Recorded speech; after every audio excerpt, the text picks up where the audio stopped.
Good morning students, welcome to LBRI Inter College online classes. Today I am going to teach you about future indefinite tense. मैंने अपनी last video में आपको present indefinite tense के बारे में बताया था और पास्ट इंडेफिनिट टेंस के बारे में बताया था. आज मैं आपको फ्यूचर इंडेफिनिट टेंस के बारे में बताऊंगी. फर्स्ट ऑफ ऑल हम इसकी पहचान करेंगे कैसे पता लगेगा फ्यूचर इंडेफिनिट टेंस का सेंटेंस है. जिस हिंदी वाक्य के अंत में गा, गी, गे आदि शब्द आए वो फ्यूचर इंडेफिनिट टेंस का वाक्य होता है. जैसे मैं स्कूल जाऊंगा, हम स्कूल जाएंगे, वह शादी करेगा, वह दिल्ली जाएगा. This kind of sentence are future indefinite tense. ठीक है. और मैंने आपको बताया था कि फ्यूचर इंडेफिनिट टेंस हर जो चाहे पास्ट इंडेफिनिट हो, चाहे वो प्रेजेंट इंडेफिनिट हो या फ्यूचर इंडेफिनिट टेंस, इसमें कई तरह के सेंटेंसेस होते हैं. जैसे कि affirmative, negative, interrogative plus negative and WH type. ठीक है. तो वन बाय वन मैं आपको एक्सप्लेन करूंगी. First of all affirmative sentence. Affirmative sentence सकारात्मक वाक्य. कौन से? सकारात्मक. आपको बता चुकी हूँ पॉजिटिव सेंटेंस. आपको मैं अपनी लास्ट वीडियो में बता चुकी हूँ अफर्मेटिव सेंटेंस होते हैं पॉजिटिव सेंटेंस. इसको बनाने का रूल क्या है? First of all subject, then helping verb, then verb first form, then object.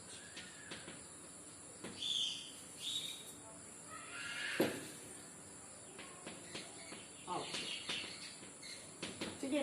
As a helping verb हम यूज करते हैं विल और शैल. बट मैं आपको क्लियर कर दूं बेटा कि अब शैल का यूज नहीं होता. हमारी मॉडर्न इंग्लिश में हम शैल का यूज नहीं करते. सिर्फ हम किसका यूज करते हैं? विल का. ओनली वी यूज विल, ताकि कोई कंफ्यूजन ना रहे. और अगर आपको डाउट है, वैसे आपको बता देती हूँ शैल का यूज कहाँ होता है. आई और वी के साथ हम शैल का यूज करते हैं. बट जब आप फ्यूचर इंडेफिनिट टेंस कर रहे हैं और मॉडर्न इंग्लिश के अकॉर्डिंग चल रहे हैं तो आप शैल की यूज को भूल जाइए. आपको शेल का यूज नहीं करना है. बट अगर आप जानना चाहते हैं तो आई और वी के साथ शेल का यूज होता है. और वैसे हम सबके साथ किसका यूज करते हैं? विल का. ठीक है. Subject plus helping verb plus verb की first form plus object. Subject plus as a helping verb we use will, then verb first form and object. Sentence है मैं दिल्ली जाऊंगा. मैं दिल्ली जाऊंगा. ठीक है. तो हम यहाँ क्या यूज करेंगे? सब्जेक्ट क्या है आपका? मैं, means I. As a helping verb जैसे मैंने आपको बताया क्या यूज करेंगे? Will. I will go to Delhi. I will go to Delhi. I will go to market. He will go to Delhi. He will go to market. He will go to school. This kind of sentence are affirmative sentence in future indefinite tense. Next negative sentence. Negative sentence means नकारात्मक, जिसमें not use होता है. नकारात्मक, नकारात्मक जहां पर हम किसका यूज करते हैं? नॉट का यूज करते हैं. इसको बनाने का रूल क्या है? Subject plus helping verb plus not plus verb की first form and plus object. Okay. Helping verb के रूप में हम क्या यूज करेंगे? विल. जैसा कि मैंने आपको पहले ऊपर बता दिया, हम सब में क्या यूज करेंगे? विल. ठीक है. तो अब जैसे कि यहाँ पे नेगेटिव सेंटेंस नकारात्मक है, जैसे कि मैं दिल्ली नहीं जाऊंगा या मैं उस पर विश्वास नहीं करूंगा. मैं उस पर विश्वास नहीं करूंगा. उस पर विश्वास नहीं करूंगा. तो हम यूज करेंगे I will not trust him. Okay, I will not trust him. Next is interrogative sentence. Interrogative sentence जो प्रश्नवाचक सेंटेंस होता है, जिसमें क्वेश्चन आस्क किया जाता है, क्वेश्चन पूछा जाता है. तो इसमें क्या होता है? हेल्पिंग वर्ब पहले आ जाएगा, मीन्स विल का यूज पहले होगा. इसको बनाने का रूल क्या है? पहले will, then subject, then verb first form and then object. Okay. And last में क्वेश्चन मार्क. फिर से देख लीजिए बेटा. पहले will plus subject plus verb first form plus object and then question mark. जैसे क्या तुम उस पर विश्वास करोगे? क्या तुम उस पर विश्वास करोगे? विश्वास करोगे. ओके. तो इसमें क्या है? क्वेश्चन पूछा गया है. तो क्या हो जाएगा? विल यू ट्रस्ट हर या trust him. Will you trust. हमें नहीं पता है यहाँ लड़का है लड़की, तो वी कैन यूज हिम और her. Will you trust him. क्या तुम उस पर विश्वास करोगे? ठीक है. Now I will tell you about interrogative plus negative.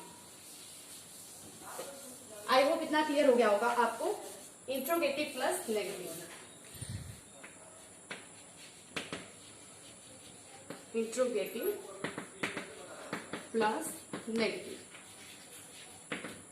इसको बनाने का रूल क्या है बेटा? First of all helping verb means will then subject plus not. मैं आपको अपनी सारी वीडियोस में बताती आ रही हूँ कि नॉट कहाँ यूज होगा। अगर इंट्रोगेटिव प्लस नेगेटिव है तो सब्जेक्ट के बाद नॉट यूज करते हैं हम। प्लस वर्ब की first form, then object and then question mark. जैसे क्या तुम इस पर विश्वास नहीं करोगे? क्या तुम उस पर विश्वास नहीं करोगे? Means will you not trust him. Last में क्वेश्चन मार्क। ठीक है, okay. Now WH type. WH type में मैंने आपको बताया कि WH टाइप वर्ड्स कौन से होते हैं, आपको बता चुकी हूँ। Who, where, when, what, how, this kind of words are WH type. ठीक है, तो अब हम WH टाइप सेंटेंस करेंगे। इसको बनाने का रूल क्या है? पहले WH वर्ड नॉट वर्ड्स, एक ही वर्ड यूज होगा।